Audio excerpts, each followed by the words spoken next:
There's a lot of housewives at home who are lonely and abandoned and feel, and then sit in front of the soaps. Your child was raised up 20 years watching this sport, all right? Whatever you call it, soap operas, daytime drama, Love in the Afternoon is popular. So popular, in fact, that prime time now offers soap operas as well. I'm Pat Mitchell. Join me, Glory Monty, Genie Francis, Susan Sullivan, Emily McClaughlin, and other soap stars, soap fans, and critics about life on the soaps and how that life affects our real lives. Woman to woman, face to face, coming together from many places, asking the questions one at a time, finding that the answers were there all the time. And I'm so glad I'm a woman. I'm so glad I can say woman to woman, woman to woman, woman to woman, every day. 70 million people in this country every day put their own life on hold while they sit down to watch their favorite daytime dramas. And millions more are now doing it in prime time, too. What is the effect of this? What does it mean for our lives? Who knows? But it's an interesting subject to discuss. And we should probably go back to the beginning. And when I think to the beginning, I think of my first days with General Hospital and Emily McClaughlin. April 1st, 1963 was there to begin it all. What was it like in the beginning? Pandemonium and panic. Because we really didn't know exactly what we were doing. We had a new show. There hadn't been a successful daytime serial soap opera, if you will, in California before. So it was kind of a little panicky, a lot of running around. But we finished almost on time. And, of course, in those days we had to, because you couldn't edit tape and do the many things you now can. And you're still there, Jessie Brewer. Still there? A life that so many of us feel we know personally from having watched you over the years. And we want to find out what your life was over the years, too, because as Genie Francis mentioned at the beginning of the program, often being in the soap opera, especially for someone who started so young, 14, your life really was what was happening to you on the soap operas. In a certain way. It dictated my life, really, because I was working so hard. So I didn't have the normal childhood things. Gloria Monty is, of course, the producer of General Hospital and has been credited with taking that show to #1 in the ratings and changing its focus and its appeal. Can you say what you think that is, Gloria, the appeal of that soap opera and all the other daytime dramas? Well, I think it's identification and it's entertainment and fantasy. There are so many people who want to be raped, murdered, married twice at 19. I'm teasing on that, but it's... Yes, you were. But it is fantasy, and I know when we first went at it, our ratings were pretty low, so we said, well, we can just go ahead and let's try everything that we've wanted to do. And I know the philosophy I had at the time was the same audience watch nighttime who watch daytime, and that daytime was talking down a little to them, so that we used more of the nighttime technique. Well, isn't it interesting now that nighttime is copying you again? Yes, it's sort of run a kind of a full circle. I mean, we had a very, very talented cast who just at that moment hadn't had much of a chance to do anything. So it's a wonderful thing to take something from being way down on the ground and then bringing it up. We all worked like mad, and it was very, very exciting. A daytime drama star was Susan Sullivan on Another World, who now is a part of the nighttime dramas that many say are copying the success of daytime dramas. What do you see of the similarities in plot lines and storylines, and for you as an actress? Well, essentially, they're really the same. I, on a certain level, must say that I prefer the daytime shows. As an actor, I prefer them, and also in terms of the kind of stories that daytime deals with, they should be slowly unraveled so that an audience can identify with the characters, can become involved with the characters, and can see in the very specific ways the characters work out their problems, so that there is hopefully a bit of a learning process involved. The nighttime shows are so bigger than life, so much bigger than life, and I think the daytime shows have become a little bit bigger than life, too. I think it's quite a bit bigger out of than it. life. And the big difference, actually, is that the nighttime is 1 hour a week. Yes, of and we're course. an hour a day, and if we go any slower...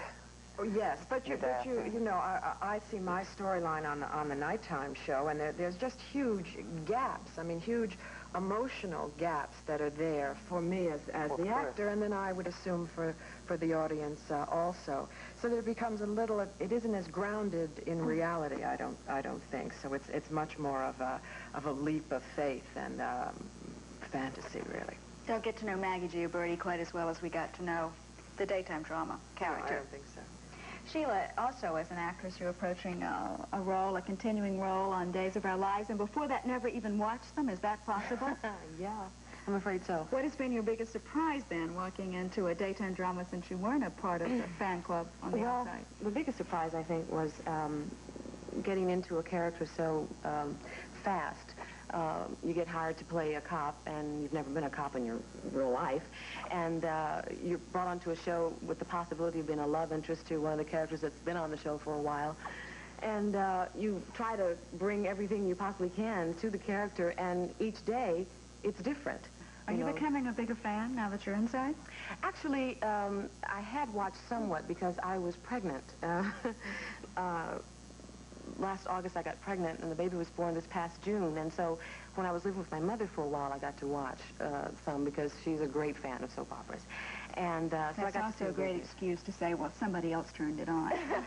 Right. I've used that one myself. Debbie McLeod stars in yet a different kind of daytime drama, which has emerged again, I think, because of the success of daytime dramas on commercial television, primetime dramas.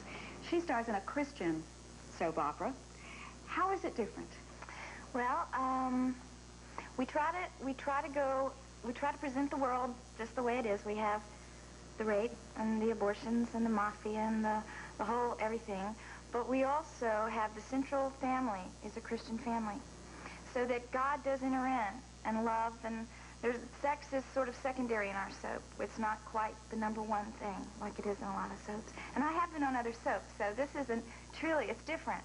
But it's super because I feel like it's got some values and some morals that maybe sometimes I felt like, gosh, do I want to do this, you know, on some of the other soaps? But then again, it depends on what people watch it for the reasons, you know, they want to watch. And one of them they can get some real fantasy out of, and ours they kind of go, this is kind of real, you know, let me tune in and see what's going to happen here. Well, it's interesting you have brought up the connection to real life, and believe it or not, there are actually sociologists and anthropologists who look at the soaps and who do relate them to real life. We're going to meet one right after this and talk about just that relationship, so stay with us.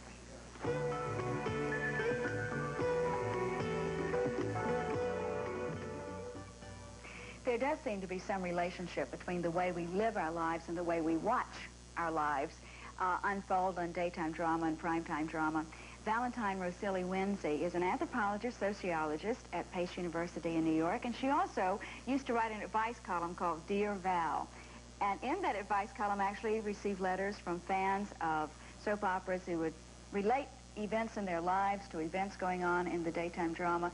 How did you use that to give them advice? I have two examples. One is about a girl who was very sad about the way she looked, and she said watching the soaps depressed her even further because, especially on General Hospital, Tiffany is so beautiful and she's got all the right clothes and she works so hard to get the man. And interestingly enough, after I wrote her and said that it's the love that you have inside, that wasn't enough. A divorcee wrote, and she said, I am a divorcee, and if there's one thing I've learned from my unhappy experience is this: no matter how a girl looks, and we can't all become real beautiful, we can still make the most of what we've got, so keep on trying, which I thought was a really very encouraging letter. It's interesting, they relate to the characters as if they're real people, though. When they write to you, they talk about the problem the character's going through as if it is a real person going through a real problem. There's a real identity that goes on there, but the degree can be carried too far, as in the case of a woman whose life was really exceptionally drab. And she wrote me about Erica Kane, who had opted for an abortion, and she was furious, and she called me a wicked lady for not having written about it and recommended that she go to Planned Parenthood instead. And so, can you imagine? There's some confusion there, I'm sure, Dr. Wincy. Sandy, do you watch and do you have any strong feelings about that? No, I don't watch. I have, of course, watched them in the past, but I get so irritated with them.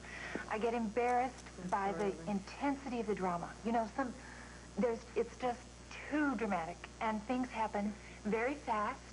And I've often thought, if I were a poor woman with maybe several toddlers and happened to be watching that in the afternoon, and seeing all this opulence and this easy sex, and everyone is gorgeous, and the money flows, I would resent that horribly. I would think to myself, hey, this is life. That's not life. I don't have any way to relate to The only that. people who are not really gorgeous on the show are usually the cleaning ladies or the maids. Absolutely. They're solving problems, emotional problems. I mean, I sit down and I look. Your child was raised up 20 years watching this bull, all right, that goes on. This one's in this bed. There's another one in another bed. There's somebody else in another bed. I'm only saying, I like to spend my time, and I think many other people should spend their time, which is bad, preaching, but I'm sorry, should spend their time doing something besides the secretary here who's tired. And I'm on a stove. The secretary who's basically agree with you. I mean, why not find a book, run for, or spend the time with your child? You're talking extremes. You're talking somebody who watches every single one of the soaps and spends. But everything in life should have a degree of balance. But you brought up something that I think is very important. And I don't know, because I haven't been doing daytime shows in a while. When I did Another World, which was 10 years ago, the people who were on those shows were the people who were the really good actors. And it didn't make so much difference how they looked, because it was a kind of hard thing to do for actors. So they had a really cross-section of interesting-looking women. I don't see that anymore. I see perfect people. And I think that's the audience, wanting to identify, wanting to have that fantasy outlet. And I wanted to ask Gloria, who has really watched it change over the years, what you think. And also, people don't, the age gap, it all seems to be much more oriented to the young. Yes, well, I think what you're asking us to do is to reform all of television, basically. Well, that's not such a bad idea. Let us start with their own project. Go ahead. Sorry. You know, I think it's a very noble effort. And also reform a lot of television, reform a great deal of theater, and reform the arts. I can sympathize with what you're saying. This is, however, not our business and not what we are doing. Now, if we want to keep our show on the air with a jury, that's the name of the game. this is what is keeping our show and is also providing a lot of work and a lot of very fine work. One of my favorite stories is going into Bloomingdale's and having this very attractive black gal come up to me and say, oh, I love Another World, and I'm going to Harvard business school, and it's just such a wonderful break to go and watch that show. It's just such a change from all the studying and the focus. Now, that's the best example, and believe me, I could give you hundreds, and we all could have examples of people where you feel, you know, their child is probably wet and crying and screaming, and they're going, the hell with you, I'm going to go watch... Or some of them who are reading very, very trashy novels. If we get down, read a book, look at what some of the people are reading. So we don't want on television the most grotesque person you can find. I mean, everybody is thin on television. Why shouldn't they also be attractive? Why shouldn't they also be I don't know, but Susan, whatever you're going to say, you're going to have to hold it. Okay. We have to take a break right now, and we'll come back in just a minute.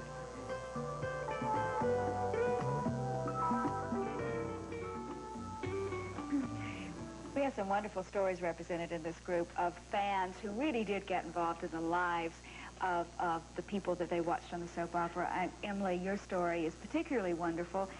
Can you tell us what happened and who's the beautiful young woman sitting next to you? Well, I'll start with the beautiful young woman sitting next to me. It's my daughter. I'm going to let her tell part of this. This is her story. But when she was 8, she began watching General Hospital. At that time, my mother's character, Jessie, had a little girl named Nancy that lived to be only about 3 months old. And my mother's character cried and cried and cried after the little girl died. And during that time in my life, my natural mother was very ill and was placed into a sanitarium. And I wrote my mother here a fan letter, and she answered it. And we met, and we saw each other over the years, and finally she legally adopted me. Oh. Did you know that story before? That's absolutely beautiful. You look so much alike. As I was walking by, I was about to say, well, you can certainly tell a mother. So glad I didn't say that. Because people will say how much we look alike. We were on a ship, as a matter of fact, and a woman came and said, you know, you not only look like your mother, but like your father, too. That says something about answering fan mail, Jesse, I must say. But can you just say very, very quickly that that is a very, very unusual situation, because people do write letters and really hope that you're going to solve the problems in their life, and actors cannot do that for you. Don't write to me. I'm not going to adopt you. I knew you were going to add that disclaimer, Susan. But it's an accurate one. But, you know, dreams do come true in a strange way. Susan was such a fan of All My Children that her husband arranged, I don't know how he did that, by the way, but he arranged for her to appear on All My Children as an extra for your 30th birthday. Yes. Tell us about what that must have been like for you. Yes, he wrote to the executive producer, Jacqueline Babin, and he asked her if they could help make a dream come true for me and have me on the show in some small way and you know, fulfill this dream for me. And within 2 hours of receiving the letter, they called him and said that it would be a great idea, and you know, let's go for it. And I was on the show. I sat in Kirby's. They used you more than once as an extra, so Yes, I was in there all day. They have 6 acts in the hour, and I was in all 6. But I mean, I was sitting there. Here I'm usually watching, you know, watching Palmer and Daisy at home, and here I'm sitting in Kirby's with them. And but it was such a surprise that I barely could get anything beyond a smile up every time someone looked at me. Except that we heard there's been a fallout from this experience. Is it true you are now taking acting classes? Yes. I'm in New York, yes. And I was actually, at the time when he wrote the letter, I was not taking any acting classes. And, but I had started to take classes, and then this happened afterward. But it's been, you know, it's been great because I've been, you know, I've been in touch with the casting director and the assistant casting director, and they said that I can come back again as an extra. How's your marriage? Which is great. He's really supportive. Very supportive of this. You mean he might regret that 30th birthday?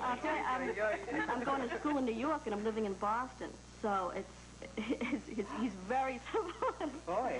Yes, he's great. But probably you didn't get a totally accurate picture of what it's like to work at a soap just during that one day. No, why don't you tell her what it's like, really, Genie, doing a soap day in and day out?